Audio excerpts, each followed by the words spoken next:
Olá, boa noite. 150 quilos de cocaína que estavam escondidos dentro de peças de trator foram apreendidas por policiais do DENARC na noite passada. A droga estava em uma embarcação que veio do município de Japurá, no interior do estado. As drogas estavam escondidas dentro de 2 rolos compactadores utilizados em tratores da construção civil. Essas imagens mostram a ação dos policiais que tiveram trabalho para abrir o objeto que pesa toneladas. Os policiais comemoram assim que confirmam a presença de drogas. FDN aí, PCC, o Comando Vermelho, mais um gol. Foram apreendidos 150 quilos de cocaína pura. O material estava em uma embarcação na orla de Manaus, que teria vindo do município de Japurá, no interior do estado. Quando nós abordamos o barco às 4 da manhã de ontem, verificamos que tinham esses cilindros, que ele era extremamente pesado e aparentemente eles não tinham marca de solda, então o que levava qualquer pessoa a crer que não havia nada de entorpecente no local. O canil colocou cães de explosivo para ver se não tinha explosivo dentro desses rolos.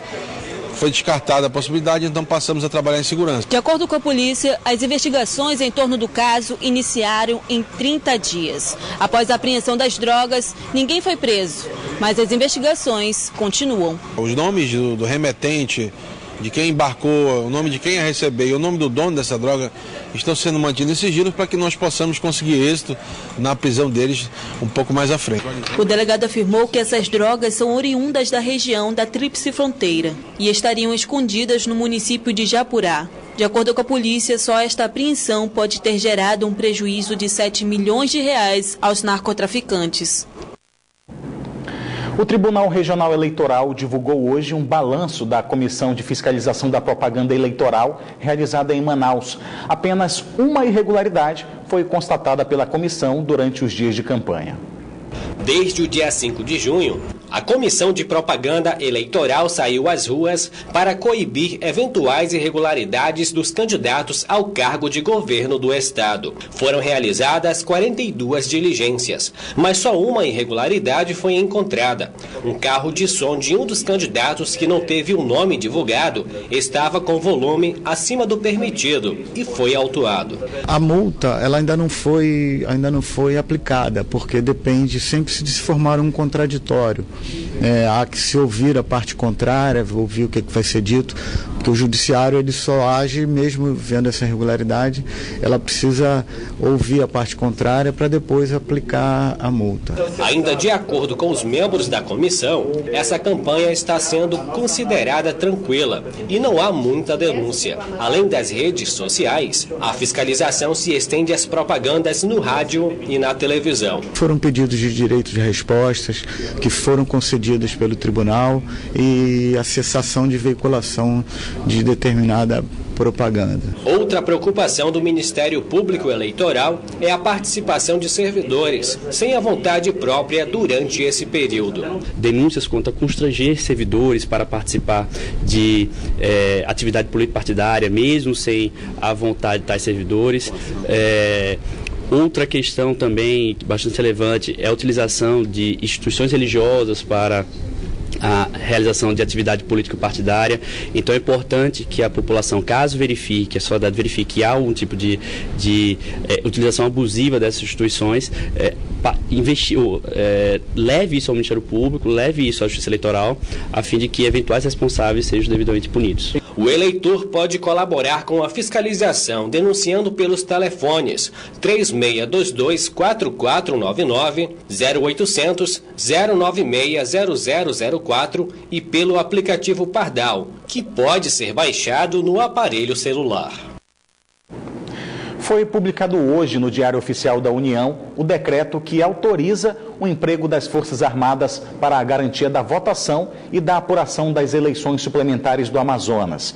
O documento, assinado pelo presidente Michel Temer, ainda prevê que as localidades e o período de emprego das Forças Armadas serão definidos conforme os termos de requisição do Tribunal Superior Eleitoral. Além de Manaus, Altazes, Itacoatiara e Presidente Figueiredo devem contar com o apoio das tropas federais. E o TRE reiterou na manhã de hoje que não haverá gratuidade no transporte coletivo nessas eleições. Nas ruas, o assunto virou motivo de crítica e tem eleitor da capital que já quer desistir de votar. Olha só. A decisão de não ter a gratuidade do transporte público foi do Tribunal Regional Eleitoral. 2 motivos foram cruciais para a suspensão do serviço. Nós consultamos todos os tribunais regionais eleitorais do país e constatamos que nenhum deles pleiteia a gratuidade dos ônibus, até por conta do trabalho de rezoneamento de biometria que vem sendo feito em todo o país.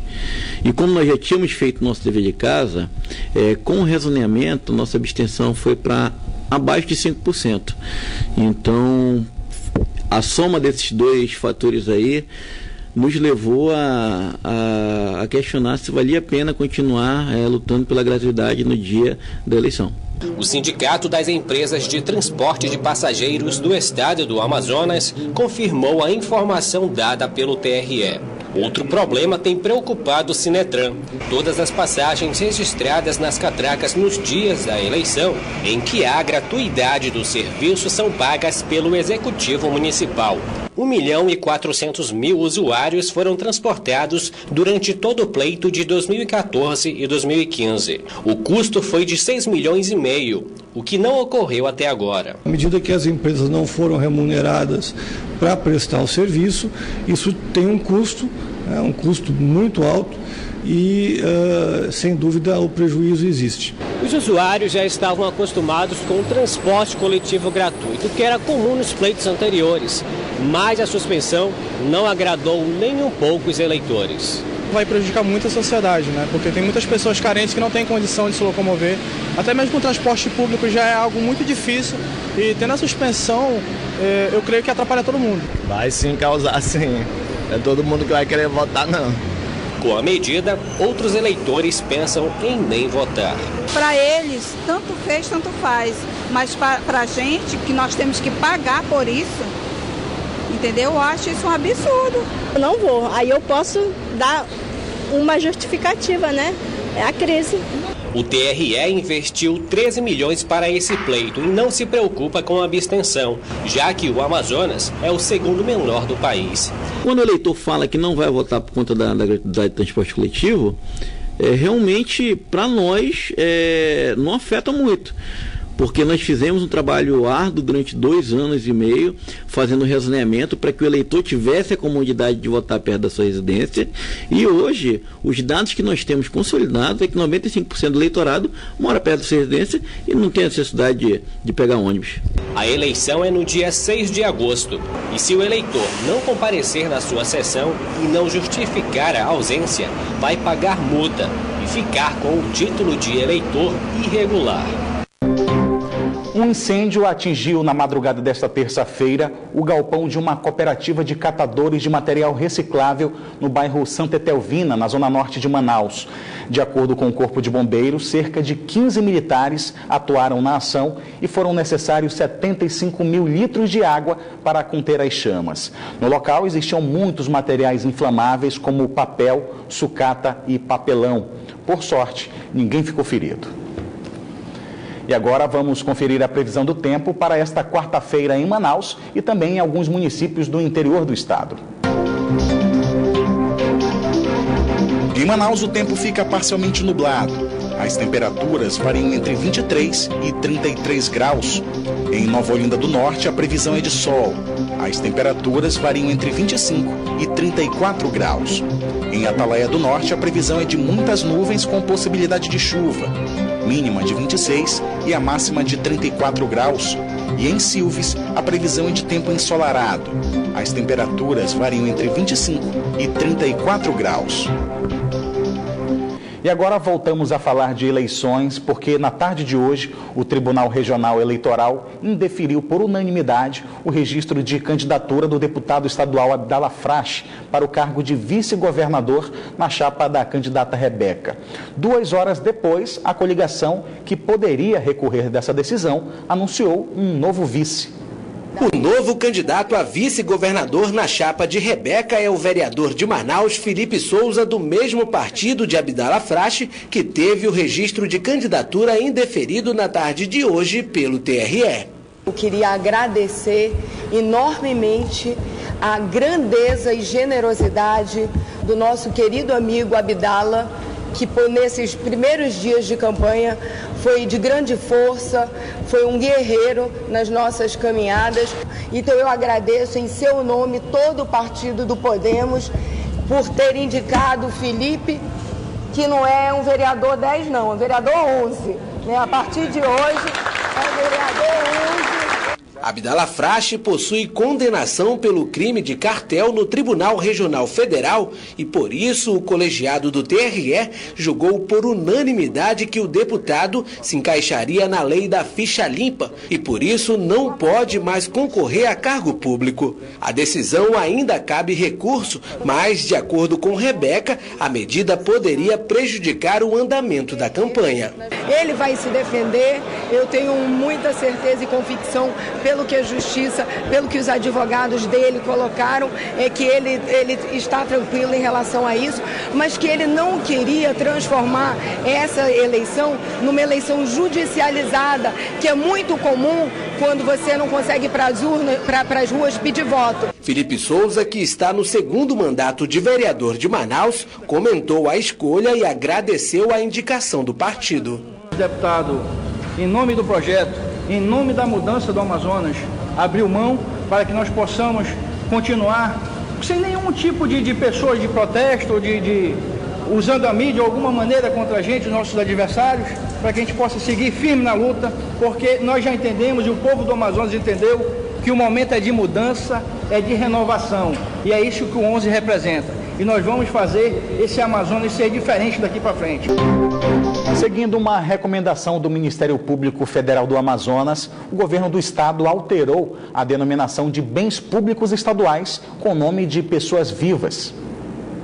A recomendação foi expedida em maio de 2017. As novas denominações foram alteradas no decreto publicado no Diário Oficial do Estado no dia 18 de julho. Entre os bens públicos estaduais com nome alterados estão o Bombódromo de Parintins, que antes possuía o nome de um ex-governador ainda vivo e agora passa a ser denominado Centro Cultural de Parintins. O Ginásio Poliesportivo Amadeu Teixeira, em Manaus, recebe a denominação de Ginásio Poliesportivo do Amazonas e o Centro de Ginástica do Amazonas Bianca Maia recebe o nome de Centro de Ginástica do Amazonas. Os grupos de trabalhos terão até dia 31 de julho para a apresentação de relatórios conclusivos que serão encaminhados ao secretário de Estado de Administração e Gestão para adotar providências finais.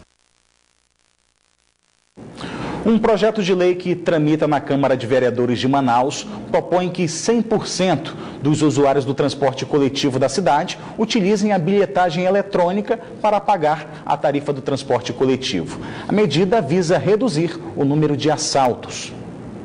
Essa cena se repete pelo menos 10 vezes ao mês. Os criminosos invadem os ônibus coletivos e fazem verdadeiros arrastões. Levam dinheiro e pertences dos usuários. A ação criminosa deixa sequelas e o sentimento de medo nos usuários do transporte público. Minhas filhas já foram assaltadas. Isso causa um certo receio para a senhora? Com certeza. Qualquer lugar que a gente vai, a gente ouve relatos de pessoas que já foram assaltadas, pessoas que já sofreram algum tipo de agressão, e isso nos causa realmente uma sensação de insegurança. E não são apenas os passageiros que se sentem ameaçados, os cobradores e os motoristas também. Cada dia aumentando mais. Está complicada a situação. Na tentativa de minimizar a sensação de insegurança dentro dos ônibus que circulam em Manaus, diversos órgãos públicos, em parceria com empresas do setor, estão propondo a bilhetagem eletrônica de 100% dos passageiros de Manaus. Nesse sentido, existe ainda uma proposta de lei que tramita na Câmara Municipal, que reforça ainda mais essa proposta de acabar de vez com o pagamento da passagem de ônibus em dinheiro vivo.